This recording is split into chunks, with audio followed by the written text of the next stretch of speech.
ఎప్పుడెప్పుడా అని ఎదురు చూస్తున్న రహమతాబాద్ దర్గా గంధ మహోత్సవం రానే వచ్చేసింది. మనకు సెప్టెంబర్ 4 నుంచి గంధ మహోత్సవం ప్రారంభం కాబోతుంది. అయితే నెలపాటు జరిగే ఈ గంధ మహోత్సవ కార్యక్రమాల్లో ఏ తేదీన ఏ కార్యక్రమం ఉంటుంది, ఈ విషయాలన్నీ కూడా ఎక్కడా స్కిప్ చేయకుండా మొత్తం వీడియో చూసేయండి. ఈ కార్యక్రమాలకు సంబంధించిన ప్రతి ఒక్క విషయాన్ని కూడా మన ఛానల్లో అప్డేట్ చేస్తూ ఉంటాం. అదేవిధంగా ఏ డేట్లో ఏ కార్యక్రమం ఉంది అన్న విషయాలను కూడా మొత్తం కూడా ఈ వీడియోలో అయితే నేను పెట్టడం జరుగుతుంది. మొత్తం వీడియో చూసేయండి. నాతో పాటు with you, getting high in the sunrise with you, getting through all the bad times with you. I wasn't missing a thing, now I do. గంధ మహోత్సవానికి సంబంధించి అప్డేట్ ప్రతి ఒక్కరికి తెలియాలంటే ఫస్ట్ వీడియో చూడగానే ఈ వీడియోని షేర్ చేసి ఆ తర్వాత వీడియోని చూడండి. ఎందుకంటే మీరు చూస్తారు, గమ్ముగైపోతారు, తర్వాత వేరే వాళ్ళకి రీచ్ అవ్వదు.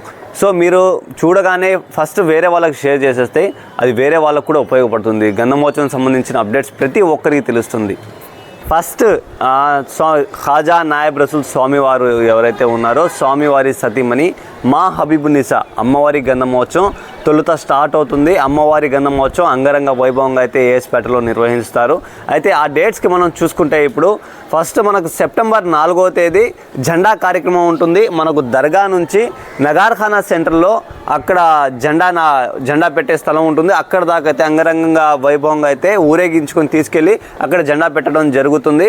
ఆ తర్వాత ఆ కార్యక్రమం అయిపోయిన తర్వాత మనకైతే సెప్టెంబర్ 6వ తేదీ మనకు సందల్ మాలి ఉంటుంది. సందల్ మాలి అంటే అమ్మవారి గంధ మహోత్సవం సందర్భంగా ప్రత్యేకంగా మహిళలకు దర్గా లోపలికి అయితే ఎంట్రీ చేస్తారు. ఆ రోజు నైట్ 9 గంటల నుంచి సలామా అనంతరం మహిళలను అయితే లోపలికి అయితే అలో చేస్తారు. ఆ రోజు అయితే క్రౌడ్ ఫుల్గా వస్తుంది. అయితే ప్రత్యేకంగా మనం చూసుకోవచ్చు ఏఎస్పేట దర్గా లోపలికి మగవారినే ప్రతిరోజు కూడా అలో చేస్తారు దర్శనార్థం.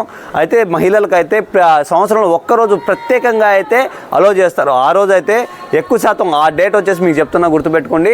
సెప్టెంబర్ 6వ తేదీ సాయంత్రం వచ్చేసి మహిళలకు అయితే ప్రత్యేకంగా అయితే లోపలికైతే దర్శనం కొద్దీ గంధం అంటే అమ్మవారి సమాధి ఏదైతే ఉంటుందో సమాధికి వచ్చి గంధలేపనం చేసి బయటికి రావచ్చు. ఆ రోజు మొత్తం పోలీస్ ప్రొటెక్షన్ మొత్తం కూడా ఉంటుంది. ఇక్కడ ఎటువంటి అసౌకర్యం కలగకుండా ఈఓ గారు కూడా పర్యవేక్షిస్తూ ఉంటారు.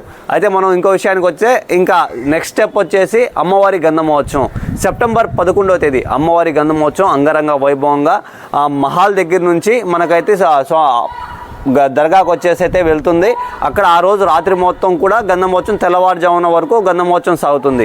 అయితే మనకు 11వ తేదీ నెక్స్ట్ 12వ తేదీ సాయంత్రం వచ్చి చిరాగా ఉంటుంది. ఇక్కడే మన కోనేరు దగ్గర వచ్చేసి మొత్తం కూడా కొవ్వొత్తులు వెలిగించి చిరాగా వెలిగించి ఆ రోజు కార్యక్రమం అయితే క్లోజ్ అవుతుంది.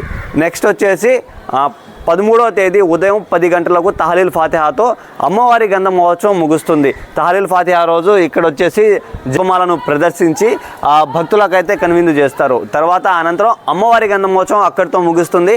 అంగరంగ వైభవంగా 3 రోజుల పాటు ఈ గంధ మహోత్సవం అయితే సాగుతుంది. దీనికి సంబంధించిన అధికారుల రివ్యూ కూడా త్వరలో ఉండబోతుంది.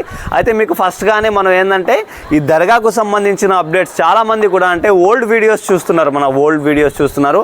ఆ డేట్స్ అనుకుంటున్నారు, చాలామంది ఫోన్స్ చేస్తున్నారు, కొత్త వీడియో చేయమంటున్నారు. దానికోసంగా మనం ఎర్లీగా అయితే మనం వీడియో చేయడం జరుగుతుంది. ఏదైతే మనకు ఇప్పుడు ఈ డేట్స్ ఏవైతే చెప్పానో నేను ఈ డేట్స్ కూడా ఖచ్చితంగా ఉండవచ్చు, లేకపోతే ఒకరోజు ఇటు అటు కావచ్చు. అంటే మనం నెలపొడుపు మీద ఆధారపడి ఉంటుంది కాబట్టి గంధ మహోత్సవం డిసైడ్ చేసేది. ఒకవేళ నెలపొడుపు కనిపించడం ఆలస్యం అయితే ఒకరోజు ఎక్స్టెన్షన్ అవ్వచ్చు, లేకపోతే మాత్రం ఈ డేట్స్లోనే గంధ మహోత్సవం అయితే అంగరంగ వైభవంగా జరిగే అవకాశం ఉంది. అయితే మరొక విషయం ఏంటంటే పెద్ద గంధం స్వామివారి గంధ మహోత్సవం 251వ గంధ మహోత్సవం ఖాజా నాయబ్ రసూల్ స్వామివారి గంధ మహోత్సవం 51వ గంధ మహోత్సవం ఈ నెల 29 నుంచి స్టార్ట్ అవబోతుంది. అయితే దానికి సంబంధించిన ఫుల్ వీడియో కూడా నేను ఇప్పుడు పెడతాను, మీరు వేరే వీడియోలో చూడవచ్చు. మా ఛానల్ అప్డేట్ మీకు ఉపయోగపడుతుందంటే మా ఛానల్ సబ్స్క్రైబ్ చేయండి, మా వీడియోని లైక్ చేయండి, మా వీడియోని షేర్ చేయండి. Thank you for watching.